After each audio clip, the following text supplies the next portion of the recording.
Hey everybody, welcome to another episode of Earthly Headlines. The headline for today comes from Popular Archaeology by way of the University of Cambridge, and it's about the lost Norse of Greenland who fueled the medieval ivory trade, ancient walrus DNA suggests. Okay, this is one of those headlines where some researchers find something. In this case, it's DNA. They find some evidence, and it kind of fills in some unanswered questions about historical stuff. In this case, it starts with the story of Erik the Red. Let me pull up a photo of him right here. This is a photo, or a drawing rather. And Erik the Red was an Icelandic, explorer. Not really a conqueror, but he was like an explorer and settler, I guess. And he was he's from Iceland, and he was exiled for murder in the 10th century.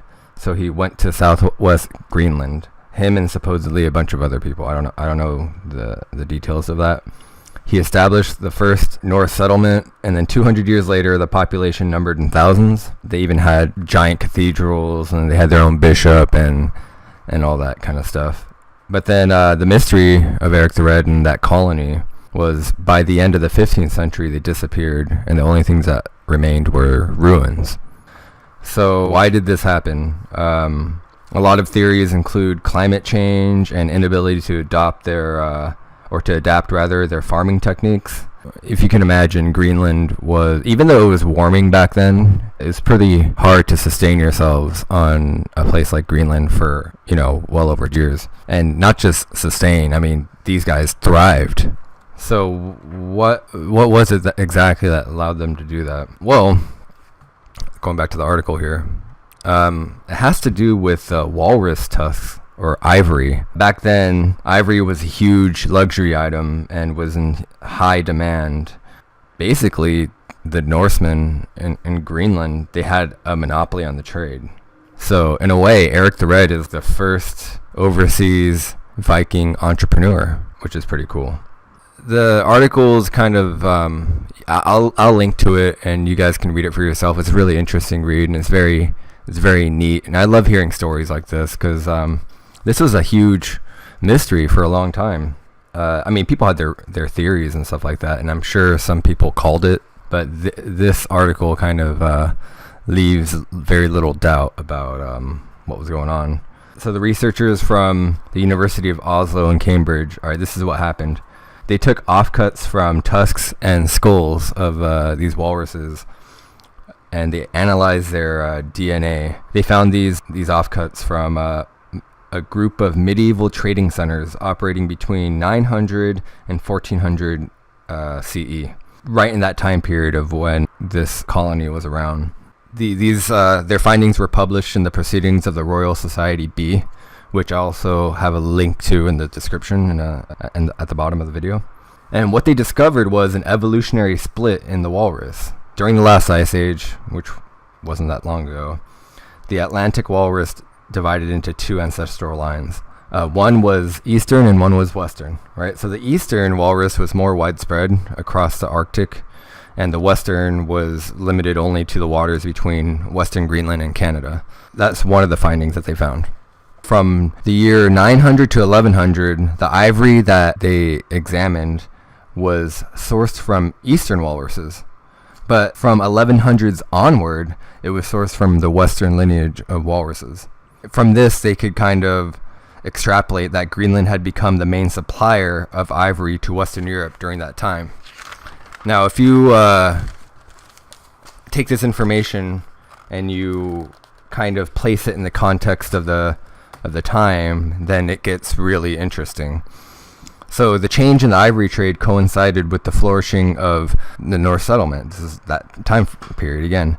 So during this time, the populations grew, churches were constructed, they secured their own bishop from the King of Norway, which at the time was huge. And I'll show you some pictures about, of some of the carvings of these at the end. Part of the reason why they were able to secure their bishop was because the tusks that they made or that they harvested, they were used to pay the tithing to the church. So they paid in ivory, which is pretty cool. So if we zoom in a little bit in this proverbial timeline between the 11th and 13th centuries, It was a time of economic boom in Europe. There was a lot of good was going for the people of that time. There were urban centers.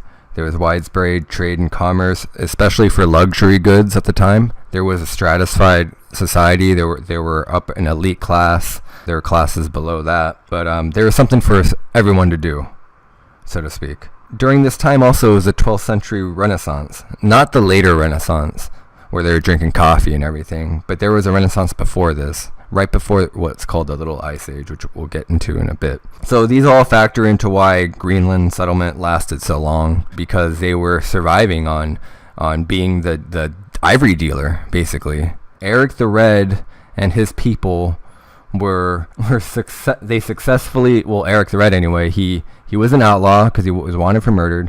He made his own successful business venture that sustained thousands and thousands of people on their colony. That's pretty amazing. And all because they filled this niche market, right? But here's a problem, though. Here's a problem with that. Suddenly they declined, right? And they just died out. How could this have happened? Well, demand for elephant ivory grew. That's one possible reason. When, at the time, if you were to collect all the ivory from after the 1500s or early 1500s, you could start seeing that it was from elephants. They're getting from probably the east. Another possibility is, they relied on this one animal, and it didn't die out, but the walruses probably wised up and left, didn't stay in the same spot anymore, and which happens, and the hunters just couldn't harvest as much as they used to. And the onset of the Little Ice Age, again, this is a period that not a lot of people know about, but the Little Ice Age occurred and ended. It occurred around the 1500s, and it ended in the mid 1800s. And there was a period of global cooling, and you couldn't grow as much stuff, and there weren't as many animals around. And of course, this led to the Black Death as well. The Black Death happened. It killed like a third of people in Western Europe, which happened in the 14th century, actually. So those factors all probably contributed to the end of the colony. And here are some of the pictures. This demonstrates the pitfalls of over-reliance on a single commodity. This is kind of a lesson to be learned here. You can't rely on yourself, or you can't rely on one commodity to sustain an entire population of people, number one. And it seems pretty obvious in hindsight. But the going was really good back then. Kind of hard not to explore outside of the meal ticket, if you know what I mean. Which is why earlier I said that, or in the article anyway, the article said that they had a failure to adapt their farming techniques. So in the meantime, they should have come up with a way to harvest stuff better and easier. Which I don't know if there was a way. I don't know if they had enough ingenuity to do that. Obviously not. Maybe some guy tried to. Who knows? But the silver lining to this is there is now data to support that the ivory traded during the Middle Ages mostly came from Greenland. So this was written, I think it was written in a lot of journals back then that they found. And it was kind of part of the narrative that a lot of the ivory came from a place called Greenland, which I don't think they called it Greenland at the time. This is kind of hard empirical data that it did. And it's cool. I think it's a cool story. It's a good example of why there should be research, just to better understand our past. And Erik the Red was a real guy. Like he's not like some King Arthur legend who is kind of who might be a guy based on somebody. No, he was a real guy. He was an entrepreneur and an outlaw and a total badass. And it's just a shame that they went out of business, so to speak. Except in this case, going out of business is dying on a remote island with nothing to show for it anymore, except ruins and Gothic style cathedrals. Anyway, I hope this was interesting to you. Oh, by the way, this is an ecclesiastical walrus ivory plaque, which is in the University of Cambridge's Museum of Archaeology and Anthropology. Dates back to the 10th or 11th century, so right around the time that Erik the Red and his colony was kicking off. So this is the type of stuff they were making and sending back, which back in the day, I guess, was pretty dope if you had one of these. Like you were balling for sure. What do you guys think about this article? Please send me a link. I'll send you the link below to this article, but send me a comment. Leave a comment rather, and I'll see you guys tomorrow.